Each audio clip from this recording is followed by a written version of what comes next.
Hello and welcome back to another episode of the Chronic Fatigue and Burnout Recovery Podcast. Today I'm going to be talking about heart rate variability. Heart rate variability being a biomarker that you can now measure using a watch or an app or a smartphone or a wearable device that can give you some insight into the state of your autonomic nervous system and therefore the day-to-day fluctuating levels of resilience and capacity. Often on Instagram, I get people reaching out and asking me questions about heart rate variability. What are the best devices to use? What are the best numbers? How do they know if their heart rate variability is good or bad? And obviously, how can we improve it as an indicator of greater capacity within the nervous system? So that's what I would really like to unpack here today. If you've never heard of the concept of heart rate variability, I'll talk a little bit about what that is specifically and how it's useful generally and in chronic health conditions more specifically. And then also how to use the data in a way that is meaningful as you navigate your chronic illness experience. I obviously don't have experience with all of the different devices by which you can measure heart rate variability, but I do have experience with some of the devices, and I'll share a little bit of my personal experience with the devices that I've used. And then we'll talk about things that I've observed in myself and with clients that can help to improve heart rate variability and therefore hopefully offer more capacity in terms of being able to do more and achieve more and just live more day to day as you navigate your healing experience. So before I go into the full episode, I will say that I didn't actually want to talk about this myself. I'm really looking to get more guests onto the podcast and have different voices apart from my own. Although some people do say they really love listening to my voice on this podcast, maybe that's not the case for everyone. And it is nice just to have some more dynamic conversations instead of monologues with myself. So I did actually reach out to Harry, who is the founder of the Visible app, which is a heart rate variability tracking app, which is specific for people with chronic illness like ME, CFS, and long COVID. We were supposed to record an interview a couple of weeks ago. Unfortunately, due to his own health, he needed to postpone that appointment. But I am hoping we will find a compatible time in the future, and I'll get him on the show to talk more about heart rate variability and the Visible app specifically. But until then, you'll just have to put up with me talking about heart rate variability today. But I'm sure there'll still be some really nice insights and perhaps even just validating perhaps what you've already discovered from your own personal journey with heart rate variability. So let's start at the beginning. It's always a good place to start, which is, what is heart rate variability? Well, as the name suggests, or as it says on the tin, heart rate variability is the variation of time between each heartbeat. And so the heart actually doesn't beat like a metronome. Instead, some of our heartbeats are closer together and some of our heartbeats are further apart. So let's just say average heartbeat is 60 beats per minute. If the heart was beating like a metronome, that would mean every second on the second the heart would beat. But in fact, what actually happens is that the heart might beat at 0.8 seconds, and then 0.9 seconds, and then 1.3 seconds, and then 0.7 seconds, and then 1.1 seconds. So essentially what I've just described is that there is a variability in the space between each heartbeat. And this variability can then give us insight into what is happening with the nervous system, specifically the autonomic nervous system, which is responsible for eliciting the survival responses, fight, flight, and freeze.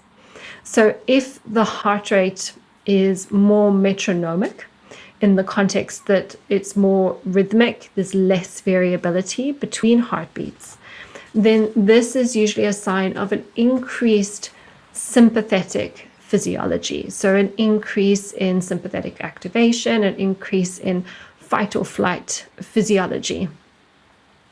If the heart rate variability is less metronomic, so there is more variation between our heartbeats, this can be an indicator of greater parasympathetic tone. So the body is in a greater sense of rest and digest, and this is ultimately the state that we need to be in to recover, to repair, and ultimately for the cells in our body to heal. So most people who are navigating some sort of chronic illness experience, they know that they need to spend more time in parasympathetic tone and less time in sympathetic tone, because we almost need to do more or spend more time in a healing state to overcompensate for the balances which have been created from not being in a healing state, from probably being stressed for a very long time for too long.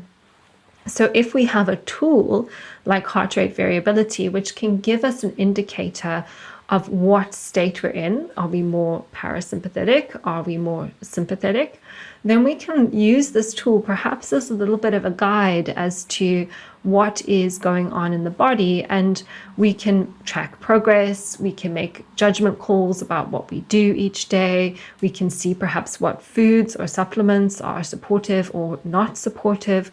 So just by having some sort of external tool, it can be very helpful in the decision-making process and the management process when it comes to supporting your body through a chronic illness and improving quality of life.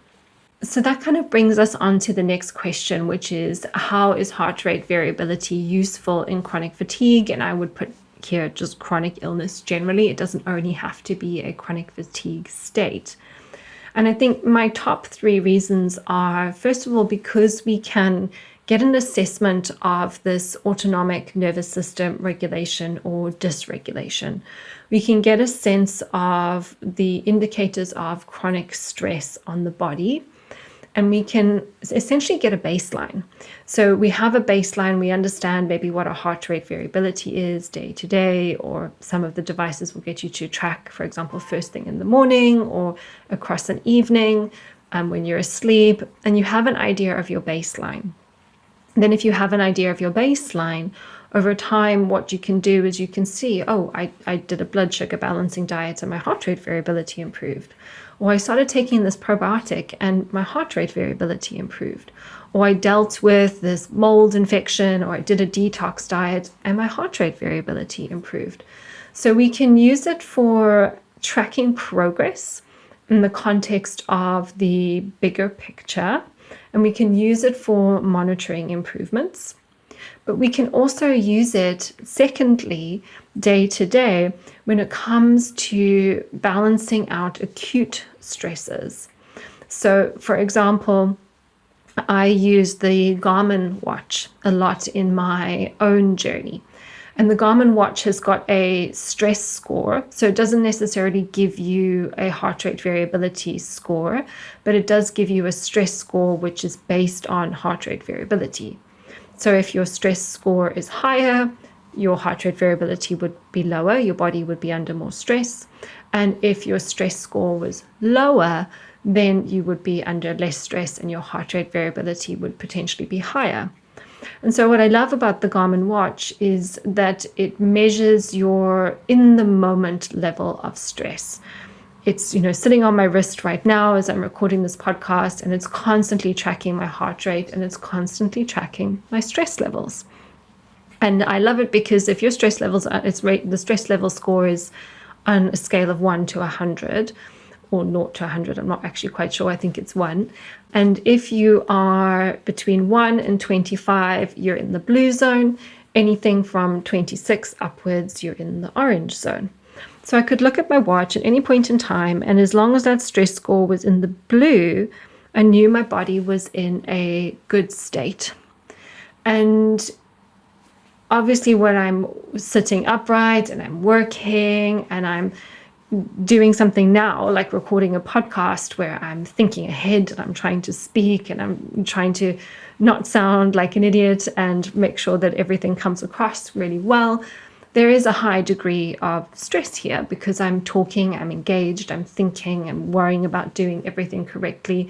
And that's not pathological in any way. That's a normal response to the task at hand. But now if I was to finish recording this podcast and then I'd be like, oh, great, I've done the podcast. I'm just going to go and sit outside in the sun for 5 minutes and get away from my screen. I would want to see the stress score come down. But if I then went and I sat down and I started to rest and the stress score still didn't come down, then that could be an indicator that something is wrong. Doesn't necessarily mean that it's related to the task of recording a podcast. It could just have been I ate too much sugar before I recorded the podcast and my body was in a state of stress because of a blood sugar imbalance. But it would say, for example, that something was too much for me at that moment in time. And then I could use that score to work out, what was it? Was it just too stressful recording the podcast? Was it something I ate before I recorded the podcast? Was it the fact that I had a really bad night's sleep? Was it the fact that I'm actually really stressed because I'm worrying about a family member? Was it the fact that I actually also did a workout this morning, which was a little bit too intense for me? So we can use the data that we're getting from the HRV readings to also start to work out what helps our body, what supports our body, what allows us to be in parasympathetic tone more of the time, because it's not realistic to be in parasympathetic tone all of the time. And what does the opposite? What heightens the state of stress in the body? Is it food? Is it exercise? Is it the cognitive demands? Is it the emotional demands in our life? And then from gathering the information, we can then start to make assessments about what do we need to do more of? What do we need to do less of? What are the conversations we need to have in our life? What are the boundaries we need to set so that we can have more time in parasympathetic tone and less time in sympathetic tone? But it's usually only once you actually have the device and you start working with the device that you start to get these deeper insights into things that are going on for you. And I'll share some of my personal insights and insights from clients when we talk about how to improve your heart rate variability. And then the third reason that I love heart rate variability, or using the usefulness of heart rate variability, is we can also start to identify early warning signs. So this might not be that moment-to-moment, day-to-day tracking that I've just described, but it could be you're noticing a trend over a number of days. So I mentioned that I use the Garmin watch a lot in my own recovery. The other thing that I adopted really on before it was even that popular was the Oura Ring. And the Oura Ring measures your heart rate variability and your heart rate across the nighttime when you're asleep. So it gives you an indicator of your lowest resting heart rate, and your lowest resting heart rate is the lowest heart rate you achieved across the entire night. And then it gives you your heart rate variability as an average. So what was your average heart rate variability across the night? And the two correlate quite well together. So usually if heart rate variability is higher, heart rate is lower. Or if heart rate variability is lower, heart rate is higher. And so you can kind of start to get a little bit of a picture of what's going on. And say you were measuring every morning when you woke up, you noticed that over time your heart rate was just getting a little bit higher every morning, and your heart rate variability was coming a little bit lower every morning. That can help us to start to intervene before a crash is going to happen, because there's a trend. There might be your body saying, I'm getting a little bit stressed now. I'm still getting a little bit stressed now. I'm really getting stressed now. And if you see that trend happening, you can go, oh, it looks like for the past 3 days, my numbers have been changing. My body, even though I feel okay right now, it looks like my body is under a little bit more stress than what I think I'm under. let me just pull back for a day, and then you can implement the things that you know are supportive for you, whatever that looks like, whether it's more meditation or more yoga or time in nature, or you need to be better with your diet, or you just need to take some things out of your calendar, or whatever way you self-manage, you really bring in that toolbox and start to implement things that are supportive. And then you can see if that morning reading then improves again, you've restabilized the body, and then you can get back into routine. So that can be particularly useful, especially when you're adding in new things. So for example, maybe you're just at the point in your recovery where you're ready to start doing a little bit more exercise, and you've started an exercise routine. And you start your exercise routine and it feels okay to begin with, but then maybe you're doing too many days in a row. And then through monitoring this data, okay, it needs to be 1 day on, 1 day off, 1 day on, 1 day off, because if I do 2 days together, then my body really starts to get stressed out. Or it might be the case of, I was doing 45 minutes, but actually 25 minutes is enough, then my body doesn't get as stressed out. So these are just examples that I'm using to bring the information to light. But these are ways in which we can use the tracking of heart rate variability to help us make decisions about how we care for ourselves, essentially, and also help us to build connections between what is supportive for us and what is not supportive for us. Because sometimes I'll have these conversations with clients and they're doing various things or not doing various things, and I kind of have an inkling like, I don't know if that's really a great idea for that person. But I'll ask them and they'll say, no, it's fine. I feel fine when I do that. Or I feel fine when I don't rest as much or pace as much or whatever it might be. And when you have this objective data, you can really start to see what's happening, even if the body feels like it is coping. Sometimes we only realize in hindsight that we weren't actually coping. And the data just helps us maybe to realize a little bit sooner and help us see those warning signs. So now you know a little bit about what HRV is, and you also know how it could potentially be useful for you. So I guess the next question is, how do we measure it? And there are lots of different gadgets and devices and ways that you can measure your HRV, ranging from completely free to much more expensive or higher level of investment in advanced technologies. And as I said, I can only really share experiences with the apps and the technology that I have used. And it's not to say that one method is better than another. I have found the ways that I've done it very, very useful. This is where you might want to talk with your communities online and see what their feedback is, what apps and technologies are they using, what have they found useful, why have they found it useful, how have they found it useful. Compare notes and then think about, given your situation and the challenges that you are experiencing at this stage in your journey, what would be the most supportive choices for you. I've mentioned already that I use the Garmin watch. The reason why I really like it is because it does have that body battery function and stress score. I actually haven't talked about the body battery. I'll talk about that in a moment. But it has the stress score, which enables you to see moment to moment how much stress your body is under. And that helps you see those connections with those acute stresses. So things like exercise, nutrition, supplements, cognitive stress, mental stress, emotional stress, how all of those things are impacting you day to day. But it does also have a function which I haven't mentioned, which is the body battery. The body battery is a battery, so to speak, a theoretical battery. And depending on how high your stress levels are throughout the day, that body battery gets depleted faster. And with lower stress levels, the body battery gets depleted more slowly. And I also found that the body battery was really helpful in my recovery because being an achiever, I wanted to keep my body battery topped up. And I could see there were certain things that would really drain my battery. And then I would know, okay, well, that's really going to drain my battery. So then I need to do some things which are going to help to recharge that battery. And that really helped me in my own journey with my pacing. But it was a very individual process that I went through. In addition to the Garmin watch, I also use the Oura ring.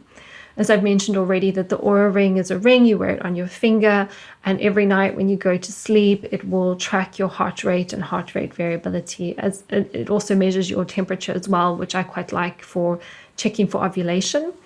And it gives you a readiness score, which is kind of neither here nor there. You really need to interpret the data, which is what I'll talk about in a moment. But it can give you an indicator of how much stress your body is under, because if you see that your heart rate is elevated compared to the norm and your heart rate variability is low compared to the norm, then that can be an indicator that the body is under stress. And I would use that a lot in terms of kind of identifying those early warning signs that I talked about. In terms of identifying the acute stresses, the body battery and the Garmin watch and the stress score was much more useful. But the two together, I personally found, was the best combination. Not everybody would necessarily have the affordability to get both a Garmin watch and an Oura ring. So what I will share is that you can also look at the data on your Garmin watch, and it will show you your lowest heart rate across the night. And I've found that there's a very strong correlation, like degree of accuracy, between the Oura ring lowest resting heart rate and the Garmin watch lowest resting heart rate across the night. There's usually only maybe 1 beat per minute difference between the two, if at all. So given that there's such a high inverse correlation between heart rate variability and heart rate, you can assume that if your heart rate went fairly low across the night, your heart rate variability was also quite high across the night. In which case, if you had to choose one, I would choose the watch, just because you've got other functions in there that you can use throughout the day. You can also track heart rate and exercise. It's a watch. You can use it for watch time telling purposes, other things as well, which can be helpful. Early on in my journey, before I got an Oura ring, I used the Elite HRV app with a heart rate chest monitor. So the actual app, I believe, is free, but the chest strap will probably cost you about £50 or something on Amazon. So in the morning, before I got up and started doing anything, I would put the chest strap around my chest, sort of just below my breastbone. I would open up the app and I would take the measurement, and then I would get an indicator of what my heart rate and heart rate variability was first thing in the morning. Now, provided you do that as soon as you wake up, that could also be a cheaper alternative to using something like an Oura ring. And I believe it's the same technology that the Visible app uses. So the other option is to use the Visible app.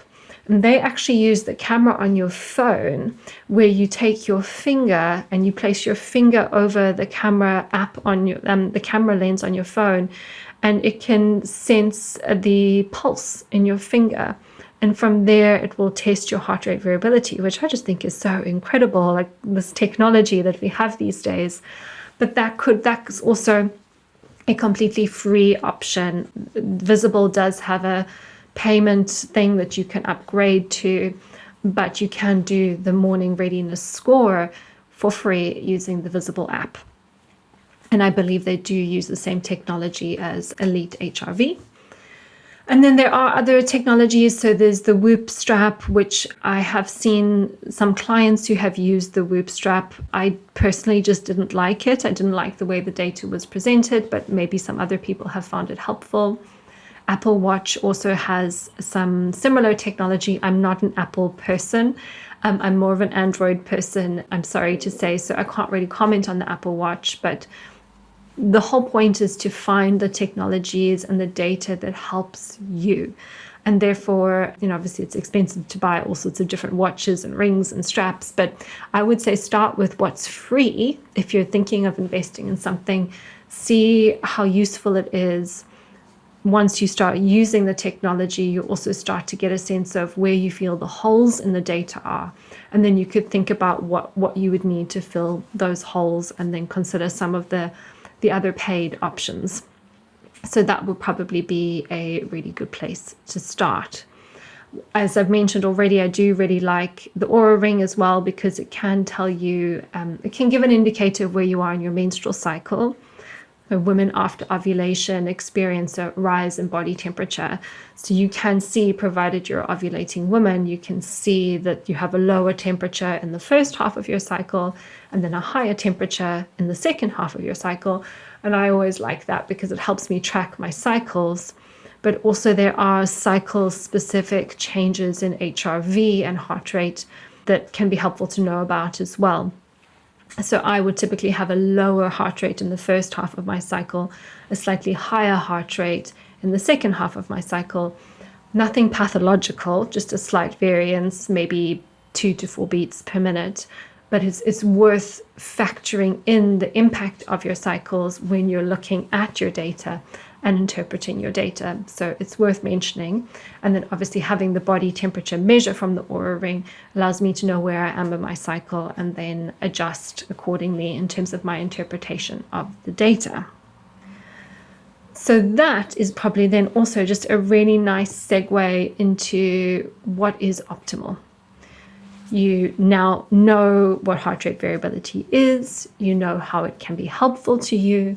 I've given you some guidance on different devices that you could explore. You've got one of these devices, you're measuring your heart rate variability, and now you're looking at the data and you're thinking, what do I do with this? And so there, I want to express that there's obviously science and then there's also an art. And we need to use both when it comes to making the most of this information. There's no optimal HRV per se. Rather, there is what is optimal for you at this stage in your journey, bearing in mind it's something that may change over time. So, for example, if you find that your average HRV is 35 ms, and then someone else may have an average HRV which is 45 ms. And that might mean that theirs is higher than yours, but it doesn't necessarily mean anything about you. It just means that your average is 35 ms.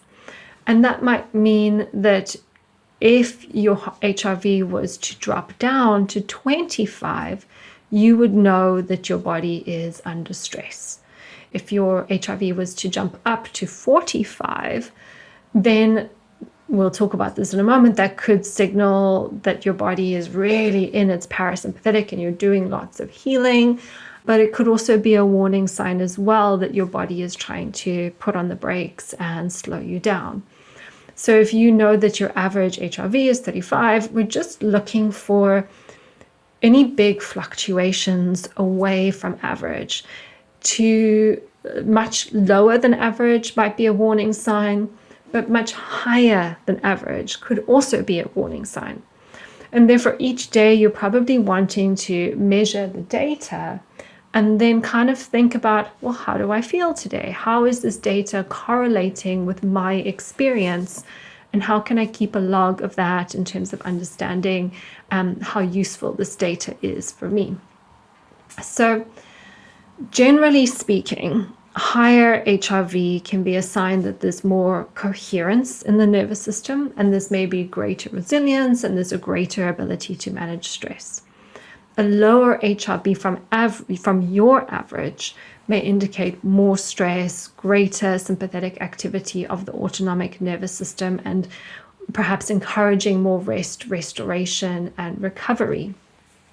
So from a chronic fatigue recovery perspective, days where your HRV is higher, you maybe have the capacity and resilience to do a little bit more.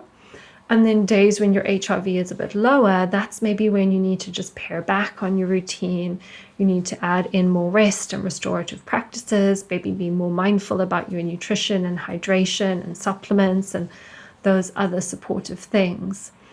So having an idea of what your average is, and then looking at your deviations from average can help you make decisions about planning your day, your activity levels, your commitments, your self-care.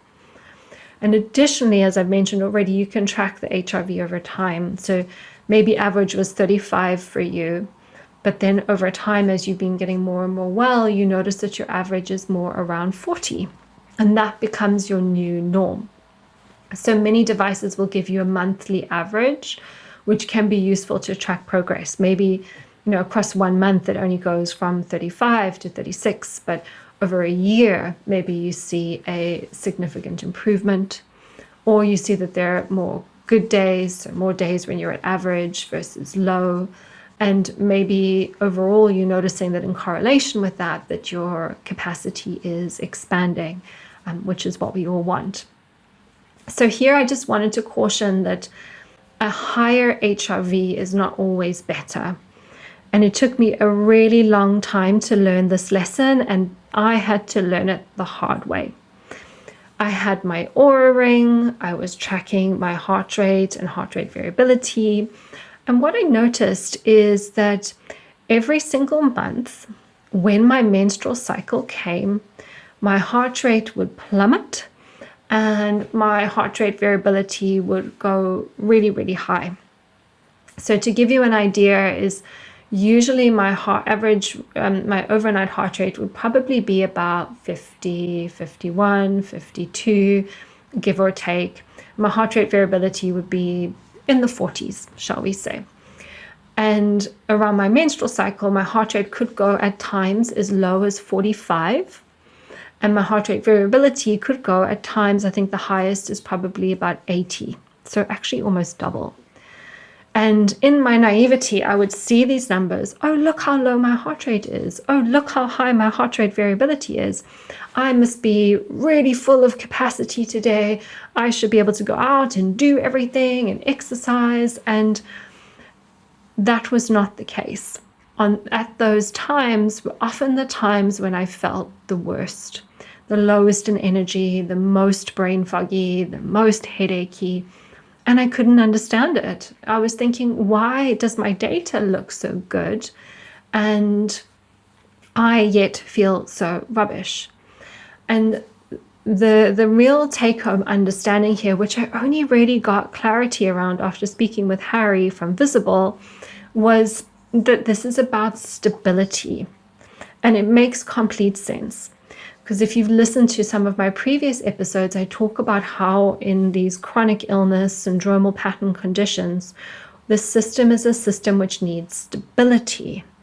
And therefore, a lot of what we do, at least in the beginning stages of working with a chronic illness, is we do all the things that stabilize the system. And if we're seeing now, in terms of data, a massive swing in the data, what we're essentially seeing is an unstable system. If we've swung so far away from average, we've swung away from the point of stability. So where my point of stability was at 50, 51, 52, maybe 53, maybe 49, but roughly about 40 to low 50s heart rate variability, that was my range of stability that I was only really able to kind of determine over time through experience. Anything kind of coming outside of that range was starting to signal instability within my system. And something I get asked all the time is people ask about why they get flares during their menstrual cycle, or just before their cycle, or just after their cycle. Obviously, at this point in time, we're experiencing a massive fluctuation in hormones. Estrogen has probably gone from quite high to quite low as we experience the onset of menstruation. And those hormonal changes, specifically if your hormones are already imbalanced, those hormonal changes create more instability within an unstable system. And so then, in the context of the example I've been using with you, is my estrogen levels would go high, they would crash, my system would respond with instability, and then the parasympathetic system would kick in, because the parasympathetic system is like the brake. When we're thinking about healthy parasympathetic, it's sort of applying the brakes on the sympathetic system, but more of a free state is like a handbrake. So when my heart rate would drop really low and my heart rate variability would go really high, you can think of that as like a handbrake. Like, this system is menstruating, it is too unstable, we need you to slow down, we need you to stop, we need you to do less, we need you to rest, we need you to pay attention until this time is over and you are more stable again. For so long, I did not honor that because I didn't understand it. And I would continue to push through too early in my cycle. And then the crash wouldn't necessarily be as my period arrived, it would be the week after. And what I learned is that the more I could rest and the more I could honor the need for slowing down during the first 3 days, at least the first 3 days of menstruation, the better my cycles would get as a whole. And as I said, women have a cycle every month, and it took me years to learn to do this. And now it's something I'm really mindful of, that when I menstruate, still to this day, always do my best to take the first 3 days really, really easy. And obviously I'm still tracking the aura data, so I can pay attention to what my body needs and make sure that I honor it. So if you are a woman, perhaps that little anecdote was very insightful for you. But even if you're not a woman, the main take-home point here is any massive deviation from the mean is a sign of instability in the system. Syndromal systems, chronic illness systems are inherently unstable. And so therefore you can think of that deviation as a request for more stability. And I've done a whole podcast episode on this, which you can listen to, but the things that help to stabilize the system are going to be your nutrition, your sleep routine, pacing, dealing with infections, toxins, traumas, and also just stabilizing your blood sugar and stabilizing your physical, cognitive, and mental stress throughout the day. Which then brings us to the next piece of this, which is how do we improve our heart rate variability? And this is where there's this overlap with stability. And the things which help us to stabilize our system are likely also going to be the things that help us to stabilize our heart rate variability and grow it over time.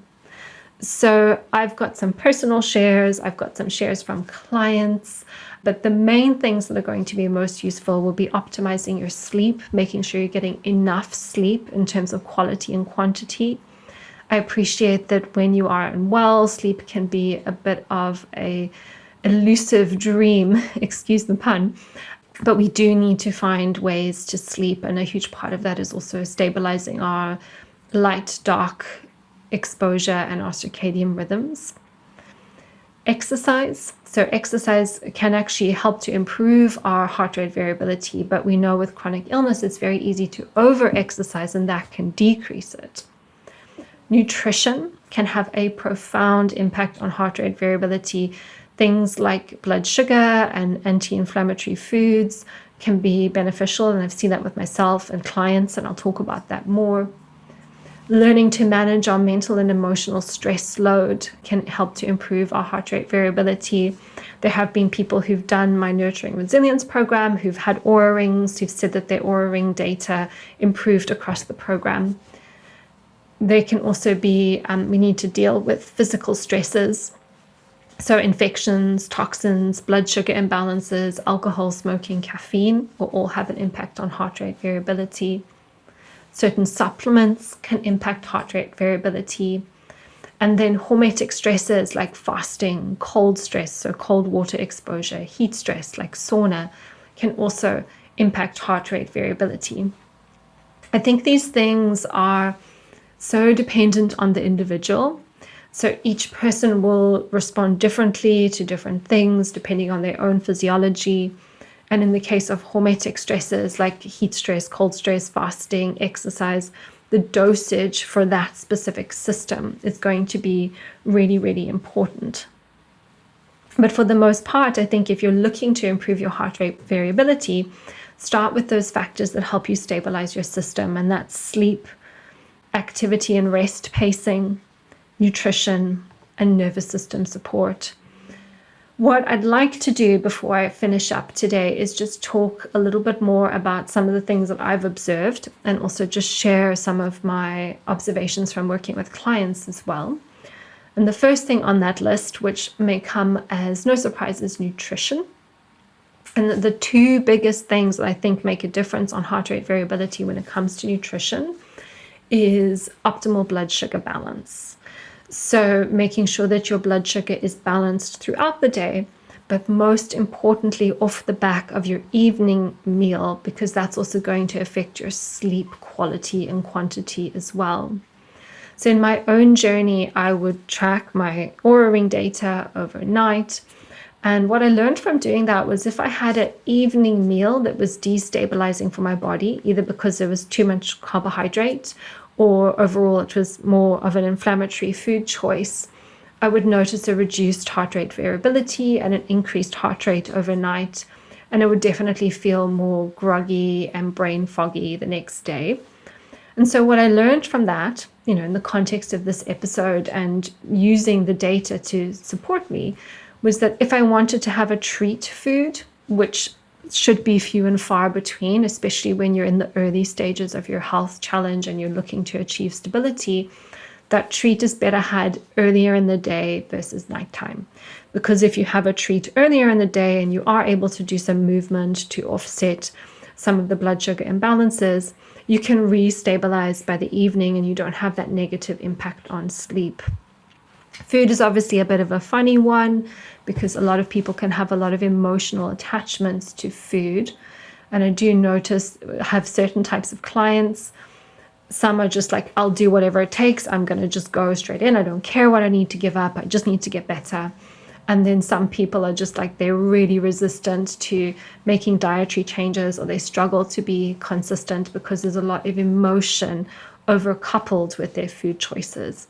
And in which case we really need to work with that emotional overcoupling, which is more somatic work, before we can actually get down to the business of optimizing the diet. The other thing which I've observed with clients, a lot of my clients more recently, in fact, have been needing to do the autoimmune paleo diet because they have autoimmunity. And even though this is like the diet nobody wants to do, apart from a low histamine diet, I think it's one of the hardest diets to do, or possibly carnivore as well. They've noticed that their heart rate variability has improved when they've cut out some of those more pro-inflammatory foods. And so this is, when I'm talking about pro-inflammatory foods, I'm not talking about gluten and dairy and sugar and processed seed oils. I'm talking about things that would probably be considered healthy for a normal system, like lectins or nightshade vegetables. So we would think that nuts and seeds and vegetables are healthy, and they are, but for some systems, they can still be very pro-inflammatory and they can impact the HRV data. So it's always good to know that that's something worth trying if you're noticing after every meal your body is going into a state of stress. We either need to optimize for digestion of food, we need to optimize for blood sugar, or we need to optimize for the quality or the types of foods. There could be some food reactions happening. So then the next thing is just talking about supplements, because supplements can impact HRV. I always notice certain things that I just take, for example, glutathione or something like anti-inflammatories like curcumin. Whenever I take those, I do notice a drop in my heart rate and an increase in my heart rate variability straight after.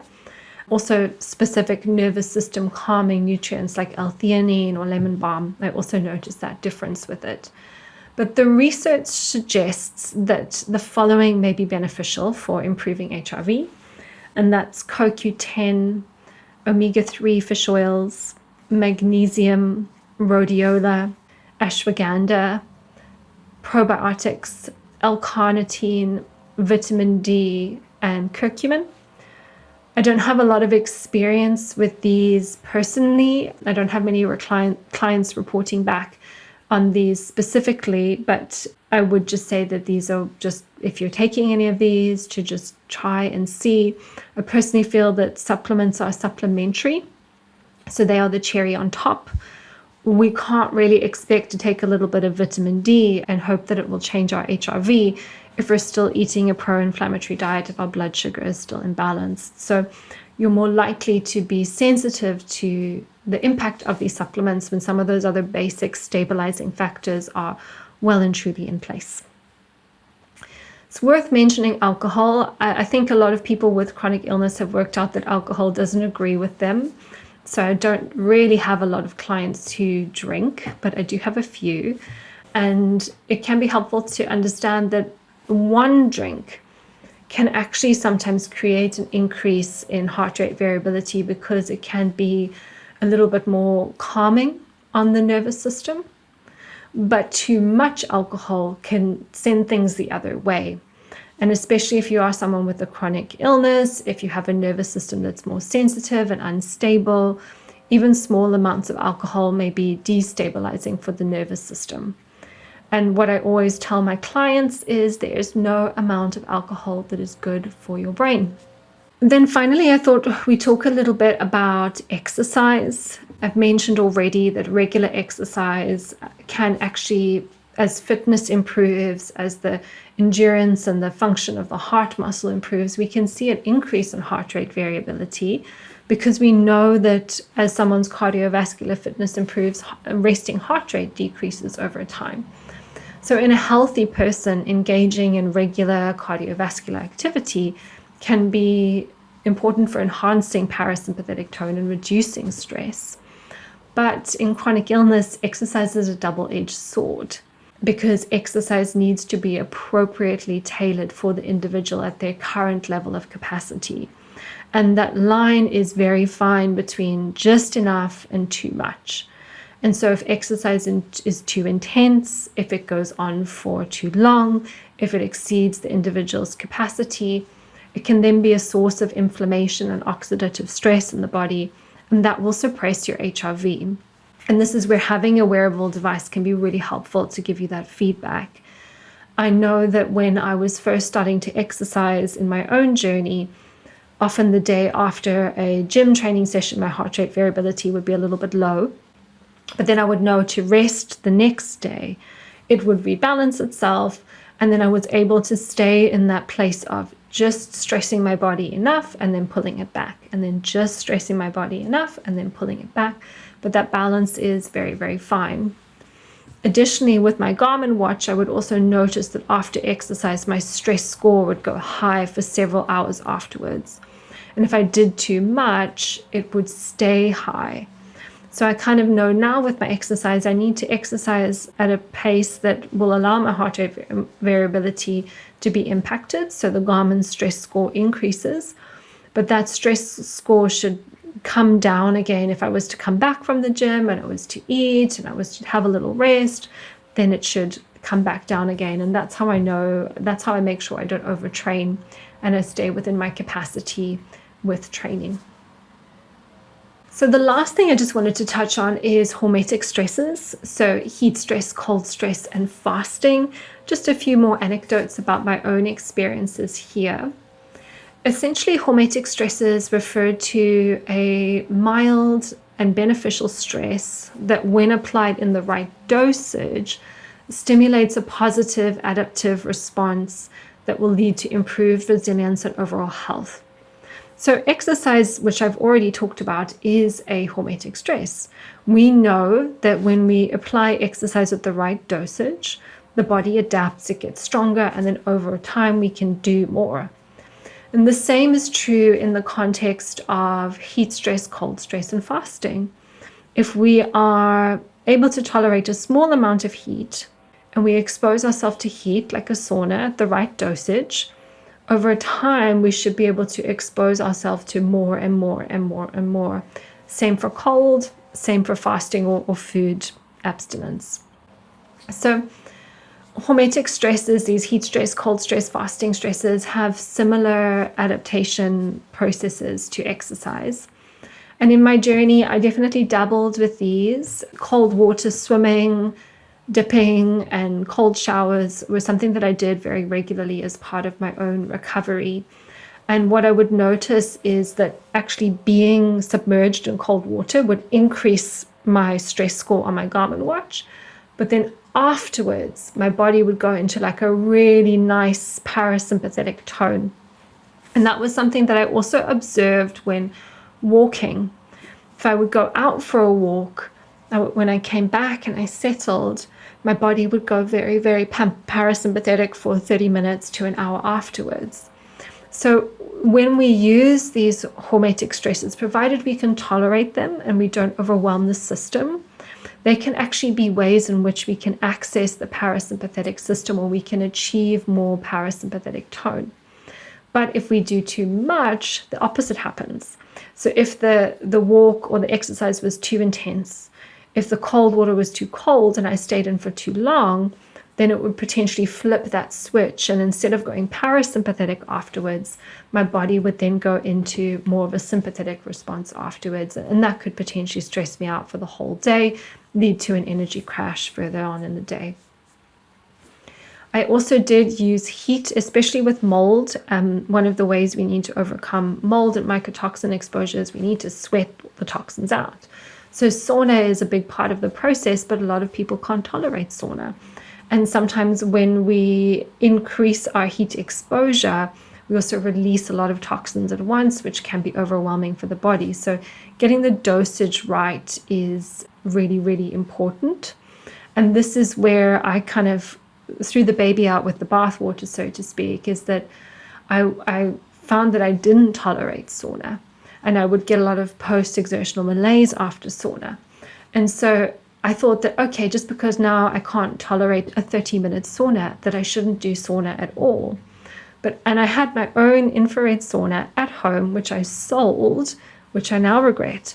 But what I should have done at the time was just leave my ego behind and just do 5 minutes, or just get used to hot baths, or just do 3 minutes, and then gradually, gently build up over time, so that small amount of stress exposure wasn't then creating more stress in my body afterwards.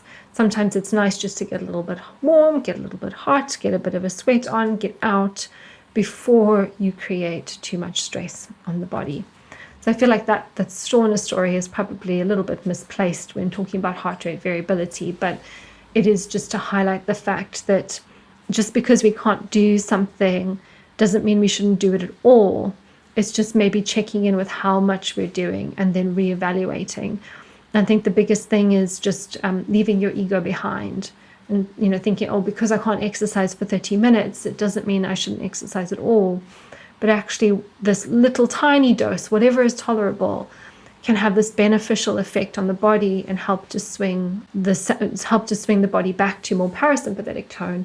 And I think when you've got the data, because you're using some sort of tracking device and you can see, oh, I did this, it was stressful, but then my body came back to a resting state, then that can be encouraging. And that's another reason why having the data can be so helpful. So this has actually been a really long episode. I see we're coming up to almost an hour now. So I've pretty much been through everything that I wanted to say. I hope you found this useful. I don't really feel like I'm a massive expert when it comes to the topic of heart rate variability, but I do feel that I've learned a lot from my own journey, and I've learned enough clearly that I could share in terms of almost an hour's worth of content for you. I would love to get Harry on the show from Visible when he's available, and we'll probably have more of a conversation about heart rate variability and talk about the Visible app more specifically. But in the meantime, if you haven't already left a review for the podcast, I really appreciate it if you could just take a moment, leave me 5 stars on iTunes or Spotify. I think on iTunes, you can leave a little written paragraph if you'd like to give some positive feedback. This is a self-funded podcast, so there's no ads, nothing to get in the way of your listening experience, and it's all paid for. All the editing and hosting and the time and the energy is all paid for by me. So I would really appreciate it if you could show your appreciation and leave a review, and also share with anybody who you think would find this useful, because the more people who share the podcast, it creates a wider listening base, which means there's even more people to share the podcast. And then the word gets out and more people get the help and support that they need. And I do get such wonderful feedback every single week of people saying how much this podcast has helped them. So you passing the love on by sharing this with someone would mean the world to me. So I will wrap up here. Thank you so much for listening, and I'll see you in the next episode.